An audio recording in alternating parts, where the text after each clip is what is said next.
Hi, my name is Sean Plott, or as I'm more commonly known on the internet, I'm Day 9, and I took a break from my usual casting of Wings of Liberty to come down here to Blizzard Entertainment and have the chance to cast some Heart of the Swarm Battle Report matches with Rob Simpson. Hope you enjoy.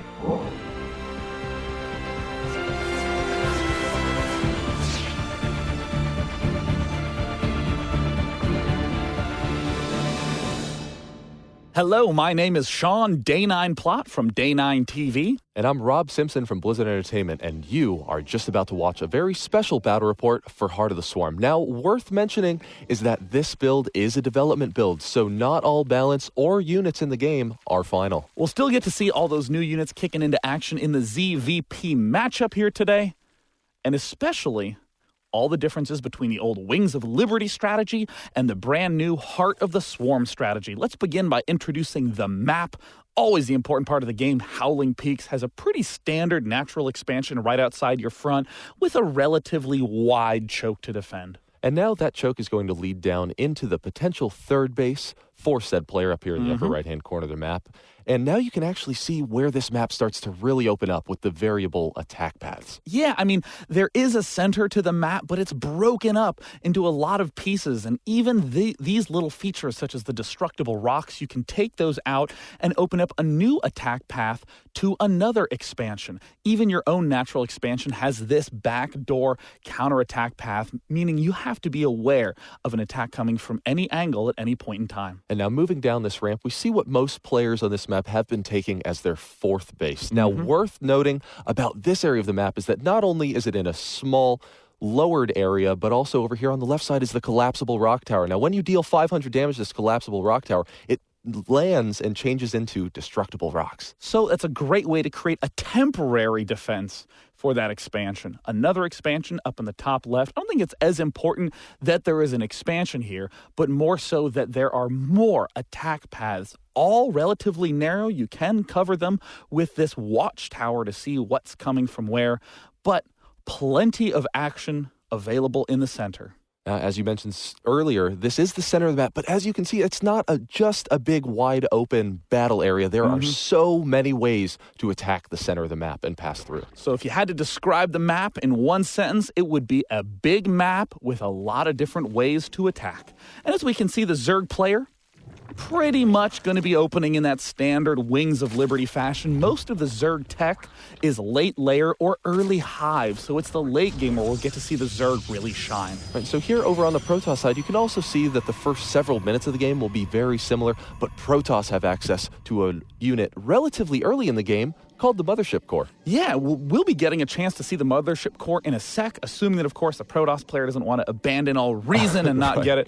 But, you know, it's kind of significant to note that all the threats that existed in Wings of Liberty obviously still exist in Heart of the Swarm. Those early Ling Roach Baneling all-ins, still a threat. A Zerg triple expanding when you early expand as Protoss, still a threat. So we are, of course, seeing the Protoss player build those early cannons, those early gates, and we are, of course, seeing the Zerg build the early double queen. That's right, and now back over here in Protoss land, we have that first couple cannons being thrown down in addition to his gateway, just about wrapping up.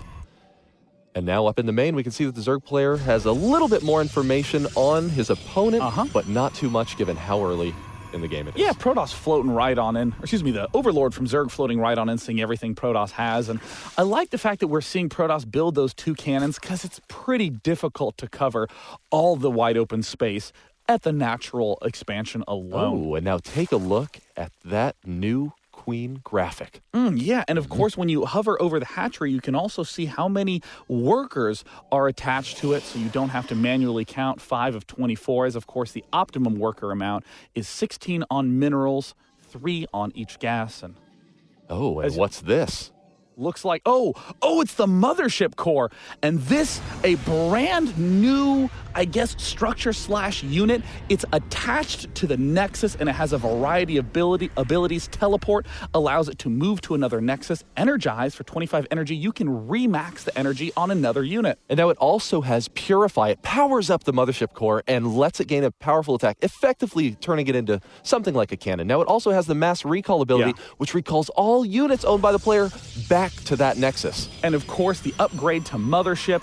If you love the Mothership from Wings of Liberty, it's still here. Rather than being built out of the Nexus, the Mothership core turns into the Mothership itself. But that Mothership core is so pivotal since you can use it to re-energize sentries in the early game, helping you hold off those early all-ins. Now, there have been some fancy new animations added in Heart of the Swarm. You can see how the creep spreads through the snake-like thing. The veiny new creep tumor animation, just to make things a little bit more snazzy. Third base now going down for the for the Zerg. And again, I want to emphasize that for the Zerg player, you're going to be doing a pretty Wings of Liberty-esque, somewhat early layer, focusing on the Roachling. We still see that this Mothership core also provides another layer of defense. And the Overlord's going to try to get in, see as much as it can, but it gets picked off. Well, now it knows the Mothership core is there, so who won who? So now we actually have the Stargate up here. Started for the Protoss player, and he's also just about to finish up his +1 attacks. And the Protoss player staying active on the map, getting as much information, now finding that third base. Yeah, I would say that, we almost describe the Terran as being pretty much all factory focused in Heart of the Swarm. In Heart of the Swarm for Protoss, it's a lot more air focused. The new units are built out of the Stargate for that Protoss player, so I'm very excited to see what's going to be popping out of Protoss soon enough. But at this point in time, Zerg now maxing out on all those gas geysers and starting to tech up. Oh, and now if we take a look, that's an Oracle. Now, the Oracle is a brand spanking new flying caster for the Protoss Armory. Also, another new one is the Tempest. Tempest, I don't know if it's going to be constructed this game, but it can be upgraded to have 22 range. That's like 50 siege tanks, Rob. You can assault things from such an absurd range. Oh, man. And when combined with the Oracle can use Preordain, which places vision and detect it on a building. So that enables the Tempest to fire from super long range and harass. I'm really excited to see some of the new Oracle abilities. We're also looking at some of the new Zerg units. The Swarm Host is layer tech, so when that Infestation Pit is done, there we see the Swarm Host's availability. And now the Oracle moves so quickly across the map. It's sort of a harassment spellcaster. One of the abilities, as you were saying, Preordain, gives vision on any building at all. There's Entomb, which locks down minerals, preventing the opponent from mining, and of course the cloaking field, which allows you to cloak all your nearby units. Here comes Entomb. Oh, and he's got just enough energy to get in there, and you can see the Entomb go down. Now, Entomb is not permanent. As you can see, all of those mineral shields have HP, which means that you always need to be aware of your mining. That's true. It basically turns each mineral patch into a gingerbread house, and the little drones have to gobble it down, and they're finally starting to collapse. But an effective way to lock down all the Zerg mining. We see a second Oracle, very different from the typical Protoss harass of the Void Ray Phoenix, a very annoying way to shut down all the economy for Zerg. And there's another nice Entomb on the minerals. Now, as you can see, what's been a common response to the Oracle harassment is to lay down a couple of spine crawlers, because those spine crawlers will automatically attack the mineral shields, whereas your drones will not. So it looks like we are seeing those spine crawlers take it all down. Zerg finally going back to mining. Stalkers coming out. Of course, the core mix of Stalker Sentry, very common in the mid game. But that's all boosted by the fact that there is the Mothership core. You can add on tons of energy. If you are Zerg and were frustrated with force fields, don't worry, because now you can get those sentries back to max energy so you can face even more. We thought that would be important to you.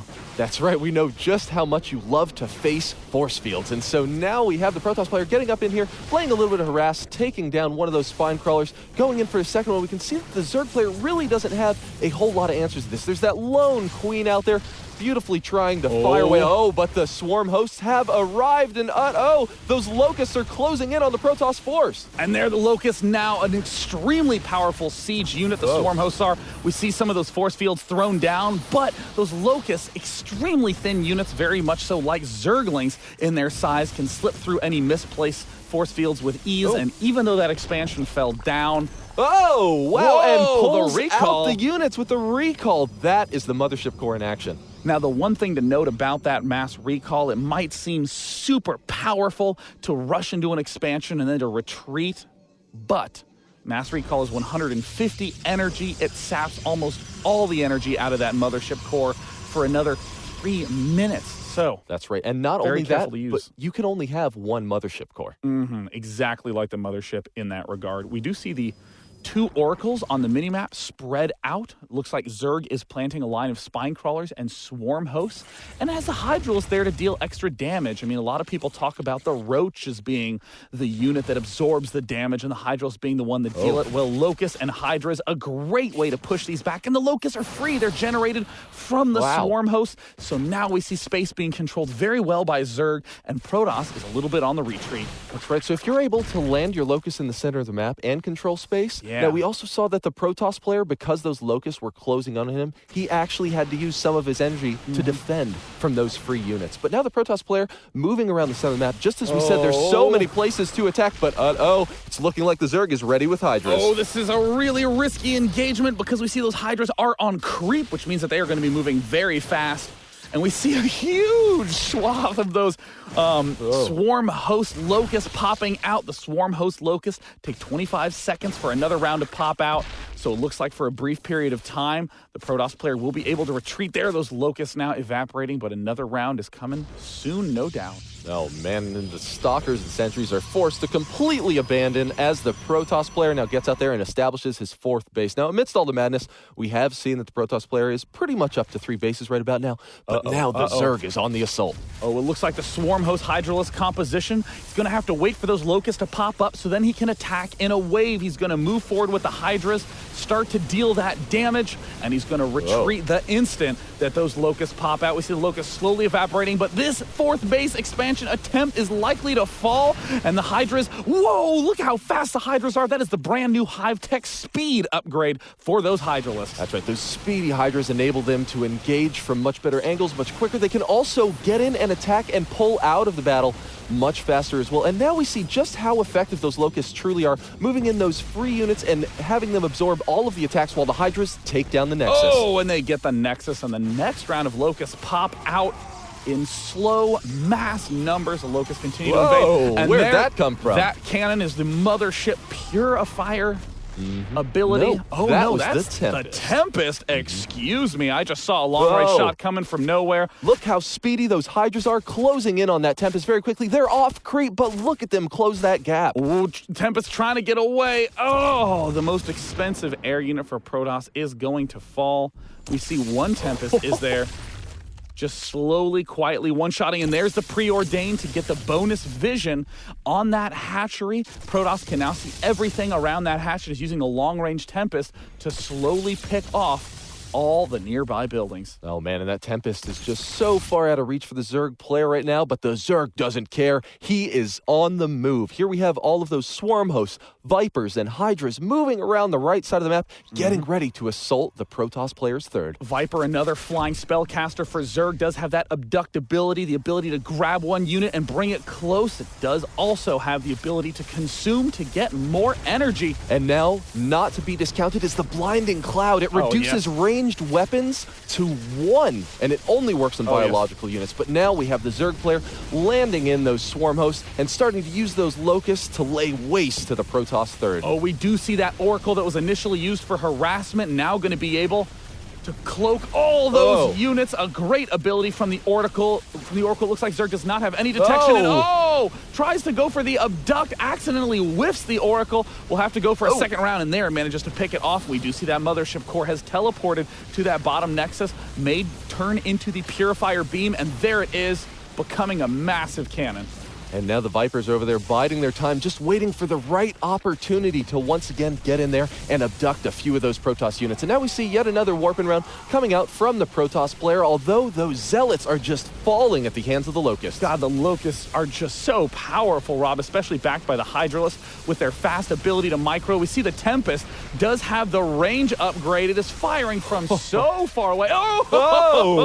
Abducting that Colossus. will try to go for the retreat. Oh, man, and the Speedy Hydras were trying to get in there, but they didn't want to risk the line of fire. Oh, but once again, are we going to be able to see that Colossus be finished off by those Hydralisks? Now, we have a bit more of the Stalkers and Zealots, but they're only fighting the free units. They still aren't eliminating the threat right now. The Tempests are now in position to focus down those Swarm Hosts. Great positioning there by the Protoss, working away at the Swarm Hosts with the sickening range of the Tempest. They're slowly eliminating them. Protoss will no doubt be able to finally deflect this attack, so long as he can just hold on a little bit longer. But those free locusts being generated by the Swarm Hosts are slowly dwindling the probe count. And of course, once another again nice abducted. Very nice play from the Zerg player and getting in with those Locusts and those Hydras to follow up and finish off that Colossus. And now it's looking like the Zerg player almost has full control of this expansion. Oh gosh, right when the Swarm Host got cleaned out. The Hydralisk army just got a little bit too great. We even see 4 more Vipers in production to try to help with that abductability. Even abducting a Stalker or 2 would be fantastic at this point in time as they are continuing to try to run. And there's the abduct on the Tempest. Getting eaten alive by those Hydralisks. They were trying to hide with their range for so long, but could not quite stay defended that much longer. And now the Protoss player is starting to push back the Zerg threat, but his base out here, his expansion is just in shambles. I'm not going to lie, Colossus were good against Hydras and Wings of Liberty. They are still good against Hydras. In Heart of the Swarm, that Hydra line is completely decimated. And now we see the Zerg player staying active with those Speedy Hydralisks, moving around to once again deny that expansion. Oh, but just as you said, those Colossi are frying the Hydras, especially with that Tempest backup fire. And you know, it's so key to note that the Hydralisks now, as a late game unit, are used for counterattack, used for harassment, the way that roaches or lings once were. But more importantly, the Hydralisks are a extremely potent force in any direct engagement as well, thanks to that speed, thanks to the Swarm Host.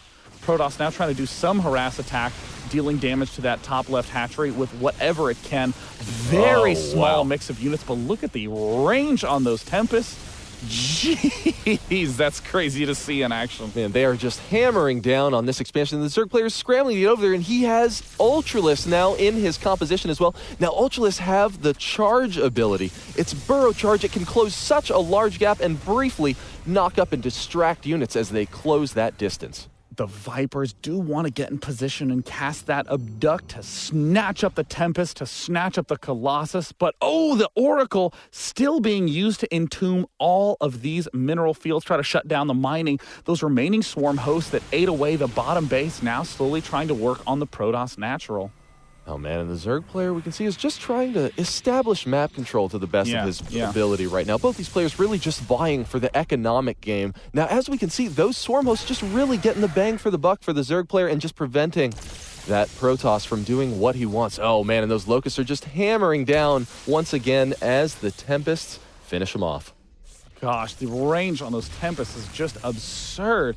In the meantime, the Zerg is now starting to get into another big engagement. Where are the Vipers? Where are the Vipers? There's the big burrow charge from the Ultras, allowing them to get right up in the face of those Colossi. The big damage dealers used to hiding in the back, but they can no longer, getting pulled right into the thick of things. All the Colossus get pulled back. Ultralisk, abduct, corruptor, everything eats those Colossus alive. The Tempest trying to do their best. But once again, just getting pulled into the army, and we can see those Corruptors just finish them off as the Vipers bring them into the clutches of the Zerg force. And there we see the Purifier on the mothership core, allowing it to blast down those Ultralisks swiftly. But Protoss base count is looking mighty thin at this point, Rob.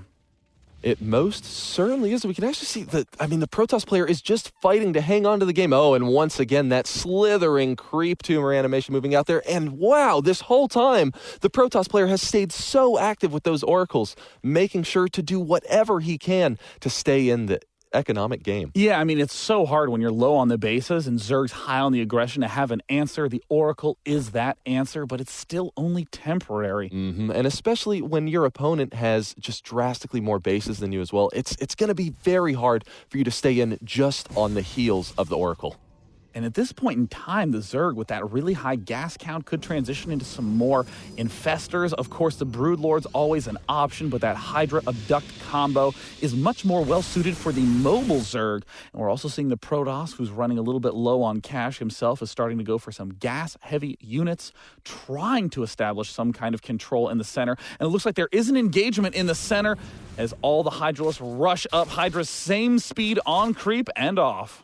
Oh, wow, and now, once again, we have the Hydras again going to finish off that Nexus as we see a couple of Abducts pulling back the Colossi into the Zerg force, and the Corruptors are able to get in there and finish it off, and once again, another pull, just getting those Colossi a little bit out of position for the Corruptors to clean up, but the Protoss is pushing the Zerg back.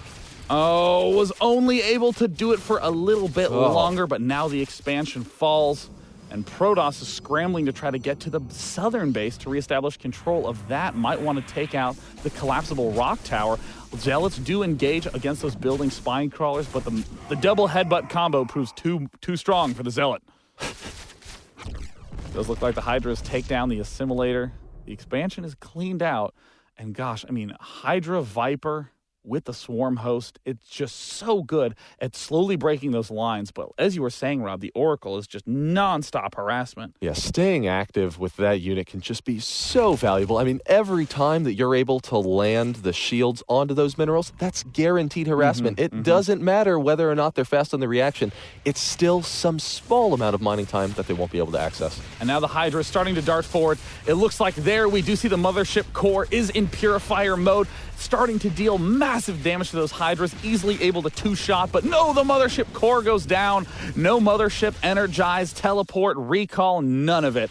Now the Protoss is desperately going for some sort of counterattack against the Zerg, who's looking surprisingly low on minerals.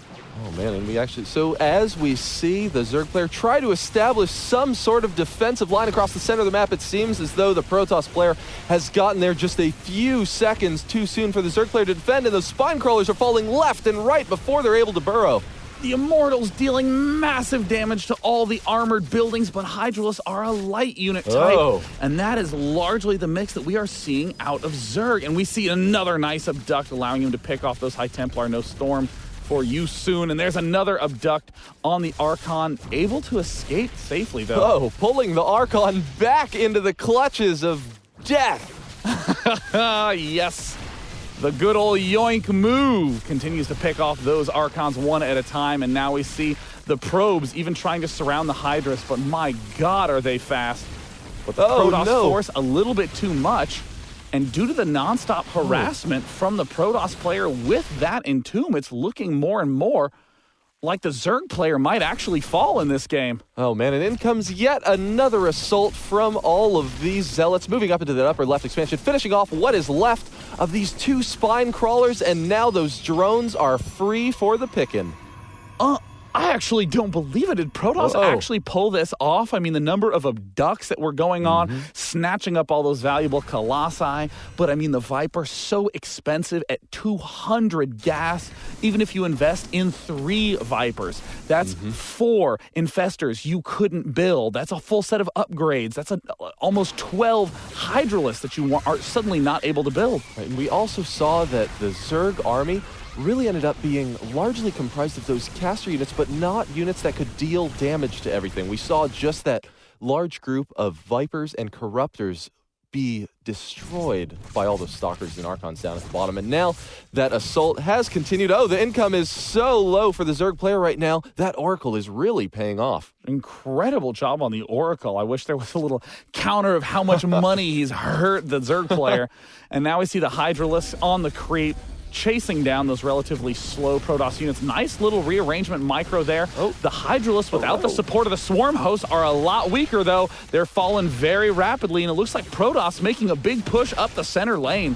Oh, wow, and the Zerg player just doesn't have enough left to defend from this. We can see there's only 4 Hydralists back there, and now the Stalkers additionally are adding in, destroying this next. Oh, Zerg just had such an edge there in the mid-game. But the Swarm host, the Vipers, the Hydra, so expensive. The good game, and Protoss is able to take an extremely, extremely close win.